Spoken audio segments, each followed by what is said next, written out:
Hello, how you all, hope all doing well. I am Tanuja Takwal and welcome back to my channel. So guys, आज की video में मैं आपको बताने वाली हूँ फीमेल का एग कब रप्चर होता है, यानी अंडा कब फूटता है। अगर आपको ये पता चल जाता है कि इस दिन आपका एग रप्चर हो रहा है तो नेचुरल तरीके से आप अपने प्रेगनेंसी कंसीव करने के चांसेस को बढ़ा सकते हो। क्योंकि गाइज देखिए होता क्या है, जब फीमेल की ओवरी में फॉलिकल्स ग्रो करते हैं तो एक फॉलिकल्स अच्छी तरीके से ग्रो एंड डेवलप होता है और फॉलिकल्स जब बर्स्ट होता है तो उसमें से मैच्योर एग रिलीज होता है और फैलोपियन ट्यूब में 24 घंटे के लिए इंतजार करता है। तो ये टाइम जो होता है 24 घंटे का, ये फीमेल के लिए बेस्ट टाइम माना जाता है प्रेगनेंसी कंसीव करने का। अगर आपको प्रेगनेंसी कंसीव नहीं हो रही है तो इस टाइम आप संबंध में रह के अपने प्रेगनेंसी कंसीव करने के चांसेस को 99% इंक्रीज कर सकते हैं। तो इसके लिए कुछ सिम्टम्स फीमेल की बॉडी में आना शुरू हो जाते हैं जब फीमेल का एग रप्चर होता है। तो वो क्या सिम्टम्स होते हैं, क्या लक्षण होते हैं, आज की वीडियो में मैं आपको बताने वाली हूँ, जिससे आप नेचुरल तरीके से, अगर आपको प्रेगनेंसी कंसीव नहीं हो रही है तो आप नेचुरल तरीके से अपने प्रेगनेंसी कंसीव करने के चांसेस को बढ़ा सकते हो। बट गाइस, उससे पहले अगर आपको वीडियो पसंद आता है तो प्लीज़ वीडियो को लाइक कीजिए, चैनल को सब्सक्राइब कर दें और बगल में ही बेल आइकन दिख रहा होगा उसे भी प्रेस कर दें ताकि ऐसे ही मेरे वीडियोज़ के अपडेट आप लोगों तक सबसे पहले पहुंच सके। देखिए, सबसे पहले क्या होता है, जब फीमेल का एग रप्चर होता है यानी अंडा फूटता है तो फीमेल के लोअर एब्डोमेन में एक साइड पे ही पेन होता है। वो पेन उस साइड पे होता है जिस साइड से ओवरी ने एग रिलीज किया होता है। अगर आपके दोनों साइड पे पेन हो रहा है तो ये पेन एग रप्चर वाला पेन नहीं है, ये पेन किसी और वजह से आपको हो सकता है, क्योंकि जो एग रप्चर वाला पेन होता है वो फीमेल के सिर्फ एक ही साइड पे होता है जिस साइड से ओवरी ने एग रिलीज किया होता है। तो गाइस, ये पेन किस तरीके का होता है वो भी मैं आपको समझा देती हूँ। ये पेन सडन पेन होता है, ये पेन डल भी हो सकता है और शार्प भी हो सकता है। कई फीमेल्स का कहना है ये पेन चाकू जैसे चुभता है उस तरीके का पेन होता है, जिससे आप पता कर सकते हैं अगर आपको ये पेन मिड साइकिल में हो रहा है। बिकॉज हर महिला को, चाहे आपकी कोई भी पीरियड साइकिल हो, अगर मिड साइकिल में इस तरीके का पेन आपको फील होता है अपने लोअर एब्डोमेन में तो ये दर्शाता है कि इस टाइम फॉलिकल बर्स्ट हो गया और उसमें से मैच्योर एग रिलीज होके फैलोपियन ट्यूब में इंतजार कर रहा है। अगर आपकी इरेगुलर पीरियड्स है, इरेगुलर पीरियड्स में भी फीमेल का ओव्यूलेशन होता है, बट इरेगुलर पीरियड्स में फीमेल का ओव्यूलेशन टाइम पे नहीं होता, कभी लेट होता है, कभी पहले हो जाता है, जिसकी वजह से फीमेल्स को प्रेगनेंसी कंसीव करने में दिक्कत आती है। तो इन लक्षणों के थ्रू आप पता कर सकते हैं कि आपका एग इस दिन रप्चर हो रहा है अगर आपके इरेगुलर पीरियड्स भी हैं। और इरेगुलर पीरियड्स के केस में अगर आपको ओव्यूलेशन को ठीक करना है तो उसके लिए मैंने कई वीडियोस बनाई हैं, आप उन वीडियोस को देख के अपना ओव्यूलेशन रेगुलर कर सकते हैं और अपने प्रेगनेंसी कंसीव करने के चांसेस को बढ़ा सकते हैं। इसके अलावा गाइज, इस पेन के साथ कुछ फीमेल्स में हल्की सी स्पॉटिंग भी होती है मिड साइकिल में। यहाँ पे फीमेल, जब मिड साइकिल में फीमेल को कुछ स्पॉटिंग होती है पिंकिश या ब्राउनिश कलर की,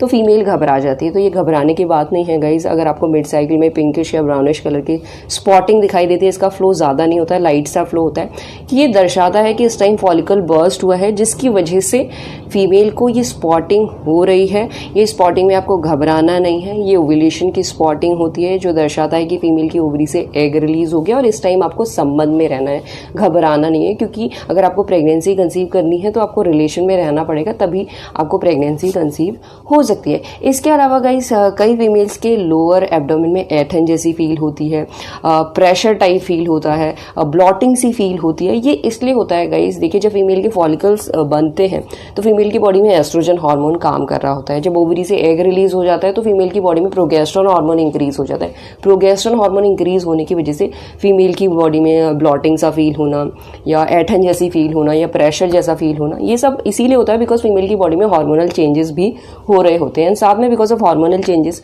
कई फीमेल्स को नोजिया एंड वॉमिटिंग जैसा भी फील होता है मिड साइकिल में।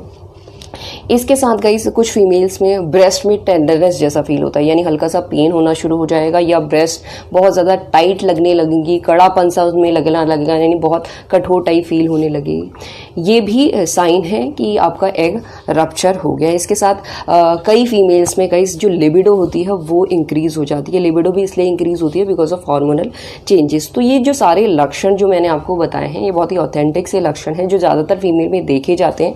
अगर इन लक्षणों को आप अपनी बॉडी में ऑब्जर्व कर लेते हैं तो आप आसानी से पता कर सकते हैं कि इस दिन आपका अंडा फूट गया और ये आपके लिए बेस्ट टाइम है और इस टाइम आपको रिलेशन में रहने से आप अपने प्रेगनेंसी कंसीव करने के चांसेस को 99% इंक्रीज कर सकते हैं। इसके अलावा कई फीमेल्स ऐसी भी हैं जो एग रप्चर होने के दिन ही रिलेशन में रहती हैं, फिर भी उनको प्रेगनेंसी कंसीव नहीं हो पाती। तो इसके पीछे भी कई रीज़न है, कई प्रॉब्लम की वजह से फीमेल्स को प्रेगनेंसी कंसीव करने में प्रॉब्लम आती है। उसमें से one of the main reason है egg quality. Because pregnancy conceive करने के लिए एग का हेल्दी होना, स्पर्म का हेल्दी होना सबसे ज़्यादा ज़रूरी है। अगर एग हेल्दी है, स्पर्म हेल्दी है, तो आसानी से फीमेल को प्रेगनेंसी कंसीव हो जाती है। तो एग की क्वालिटी की वजह से भी फीमेल्स को प्रेगनेंसी कंसीव नहीं हो पाती, सब चीज़ करने के बावजूद। एग क्वालिटी का ऐसा कोई टेस्ट नहीं होता, बट एग को चेक करने के लिए डॉक्टर्स टेस्ट करते हैं, जैसे FSH हार्मोन। जो FSH हार्मोन होता है, यानी FSH का फुल फॉर्म है फॉलिकल स्टिमुलेटिंग हार्मोन। अगर फीमेल की बॉडी में FSH हार्मोन नॉर्मल होता है तो इसका मतलब है फीमेल के फॉलिकल्स अच्छी तरीके से ग्रो एंड डेवलप हो रहे हैं। एंड FSH हार्मोन की नॉर्मल रेंज होती है 4.7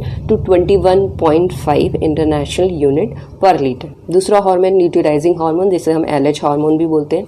अगर फीमेल की बॉडी में LH हार्मोन सही तरीके से काम कर रहा होता है तो टाइम पे फीमेल की ओवरी से एग रिलीज होता है, एंड इसकी नॉर्मल रेंज होती है 15 to 25 इंटरनेशनल यूनिट पर लीटर। तीसरा हार्मोन है AMH हार्मोन, जिसका फुल फॉर्म है एंटी मुलेरियन हार्मोन। ये हार्मोन के थ्रू पता किया जाता है कि फीमेल की ओवरी में कितने एग बचे हुए हैं, एंड इसकी नॉर्मल रेंज होती है 1 नैनोग्राम पर मिलीलीटर टू 4 नैनोग्राम पर मिलीलीटर। इसके अलावा जो चौथा फीमेल हार्मोन है वो एस्ट्रेडॉयल हार्मोन है। ये भी फीमेल हार्मोन है।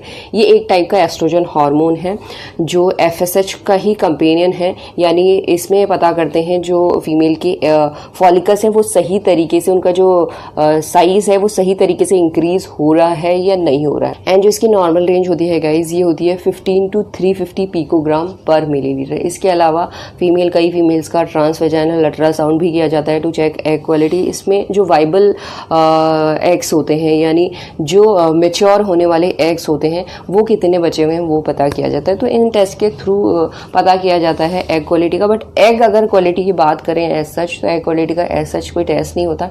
इन टेस्ट के थ्रू ये सब चीज़ें ही पता चलती है जो मैंने आपको एक्सप्लेन कर दिया है। तो गाइज इन प्रॉब्लम्स के थ्रू भी फीमेल्स को प्रेगनेंसी कंसीव नहीं हो पाती है। एंड यही आज का वीडियो। होप करती हूँ इस वीडियो से आपको पता चला होगा एग रप्चर होने पे क्या फीमेल की बॉडी में सिम्टम्स नजर आते हैं। And thanks for watching this video guys. Will see you soon in next video. Till then bye.